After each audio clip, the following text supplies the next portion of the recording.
Hello and welcome to Quora Queries. I'm Q, and I will be taking you through today's Q&A. Please don't forget to like, subscribe, and comment if you want more questions like this. Now, let's get into this. I just got fired. Now my former boss, the one who let me go, is asking me where some important documents are. How should I respond? Just got fired and now they need help? Classic. Politely but firmly, let them know, I'm no longer in a position to assist with that. Best of luck getting everything sorted. Community notes, do your thing. Reply 1. The same way I did when it happened to me. I can't remember right now. Come back tomorrow with a reasonable financial offer that will jog my memory. He laughed and said no way. A week later, there was £1,000 transferred into my bank account, and once it was cleared, he got his information that was worth tens of thousands. But I wasn't greedy, just making a point. This was way back about 1980 and worth a lot. Reply 2. I didn't get fired. I was told my job didn't exist anymore and to find a new job within the company or I would be made redundant. I was snapped up at the corporate level because of my polyglot capabilities. After about a week, I got a call from my old boss asking me to return and to train my replacement. I said no. You told me my job didn't exist anymore. He went to HR to complain about me not helping him. I was called to HR and explained my job didn't exist anymore, so there was nothing for me to do. If my job still existed, I wanted it back. HR told my old boss the same as I told him. Job doesn't exist anymore. Any training will have to be done by him. In addition, my new boss was not prepared for me to stop what I was doing and told me not to go back. I had work to do. Keep it professional. I'm happy to point you in the right direction, but as I'm no longer part of the team, I don't have access to those files anymore. Let's continue. Reply 3. I was working as a maintenance fitter in a factory that made pressed steel parts for all sorts of things, including computers and washing machines, and used a lot of water in the process. The chief engineer and I had never really gotten along, probably because I knew more about the plant and machinery than he did. So as a cost-cutting exercise, allegedly, I was given 2 weeks' notice. A couple of weeks after I'd left, I got a phone call from the chief engineer asking if I knew where the mains water stop valve for the factory was. I told him that I did and asked him why he needed to know. He said there was a major water leak under the factory floor that they needed to get it fixed, but no one knew where the water turned off. I replied by saying I would be happy to turn the water off for them, but that it would cost them 200 quid, a whole week's pay back then, and in cash. He said he would get back to me, and within 10 minutes, he did.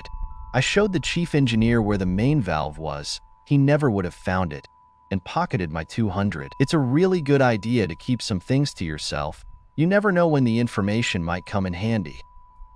Reply 4. Tell them they'll have to search for the documents. Your time is no longer at their disposal. My neighbor got made redundant with immediate effect from a company she had worked for over 20 years. She was escorted to her desk and had to leave her company car keys. They didn't ask where the car was. It was in front of her house as she had gone into the office on the bus, collect up her personal property under supervision, and was not allowed to speak to any colleagues. This was apparently company policy when anyone left.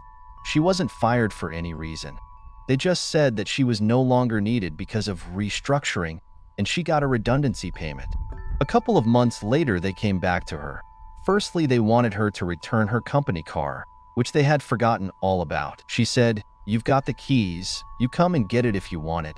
I haven't used it since I left, so the battery's probably flat. Nothing to do with me." They had to get a breakdown truck for it. Then they wanted to know how to carry out some task she had done routinely, but no one else understood. She simply said, "Not my problem. You should have thought of that before you turned me out without notice," and rang off. Reply 5. I once was fired by idiots who had just acquired the company and were purging the deadwood. About 60 days later, I got a call asking for some help. I told them that my consulting fee was $250 an hour, 4-hour minimum. Cash up front, as this particular piece of deadwood doesn't trust you. They went away. 2 weeks later, they called back with the $1,000 in hand. I spent 30 minutes fixing the problem, And that was that. I was not the only deadwood who got called in because we knew where the bodies were buried. Firing us ended up being very expensive for the idiots. The merged company went under in about 18 months. The idiots made a number of mistakes and pissed off a lot of people. Reply 6. I was the acting plant manager for a company for a few years when they decided to hire a permanent replacement and fire me.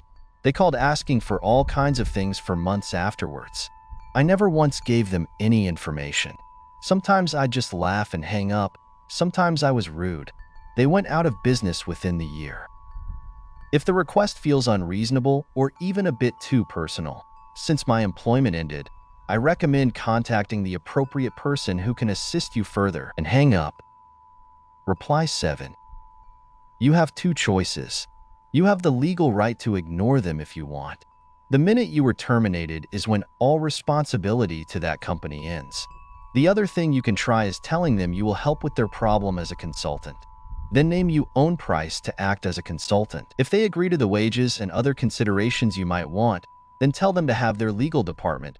Don't pay for a lawyer yourself. Draw up a contract and send it to you for review. It should be noted, never ever work for anyone without a written contract. Once they have the contract delivered to you, if you don't understand something in the contract, you might consider paying a little to a lawyer to look it over. If they meet your demands, I would then set up a meeting at their place of business. Once there, everyone necessary should sign the contract, and it would be good to have witnesses in the room, and a notary would be a great addition to any witnesses. Always remember when negotiating with your old workplace that you were in the driver's seat. If they weren't desperate to get their problem solved, they would not have called a former employee they terminated. Reply 8. The same thing happened to me nearly a decade ago. A week later, I was called on my first day of work with my new employer.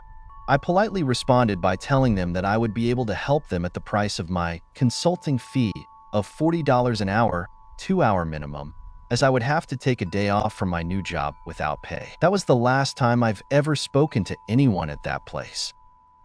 Reply 9. I worked a 40-hour week for this guy. Payday comes, and he gives me $20. I looked at him and said, "You're kidding." He said no. I said okay, bye. Next week he comes to me wanting to know where something was. Said don't work for you, but for $50, I'll look. Reply 10. My consulting fees are 3x what I made per hour working there, with a minimum of 4 hours paid. If you agree, I will be over with a contract and notary to sign. If the answer is no, as I no longer work there, I cannot provide free labor. That would be illegal. Good luck in your future endeavors. Hope you enjoyed the video. Make sure you turn on the notification bell so that you get alerts on the next question. Don't forget to like and subscribe. See you next time. Bye-bye.